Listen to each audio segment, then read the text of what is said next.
இது முடக்கத்தான் தோசை ஊற வைக்க போகிறேன். அதுக்கு ஃபஸ்ட்டு ஒரு படி அரிசிக்கு ஒரு கைப்பிடி வெந்தயம் ஊற வச்சுருக்கேன். அரைப்படி சுண்டுனால 2 சுண்டு இட்லி அரிசி ஊற வச்சுருக்கேன். முடக்கத்தான் ஊற வச்சுருக்கேன்.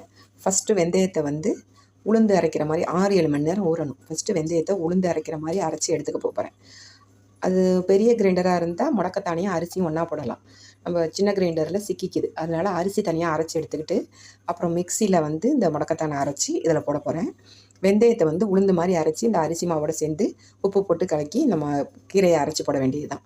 சுவையான முடக்கத்தான் தோசை நம்ம ஊற்றலாம். எப்படி அரைக்கிறேன் எப்படி ஊற்றுறேங்கிறத முடக்கத்தான் தோசை அரைச்சி ஊற வச்சது காமிச்சு பார்த்தீங்களா? முடக்கத்தான் இலை மிக்சியில் அரைச்சி வச்சுருக்கேன். அடுத்தது வெந்தயம் உளுந்து பதத்துக்கு இந்த இருக்குது பாருங்கள், இந்த மாதிரி அரைச்சிருக்கேன். இது மாதிரி தான் இருக்கணும். 20 நிமிஷம் ஓடும் நம்ம வெந்தயம் போட்டோம்னா.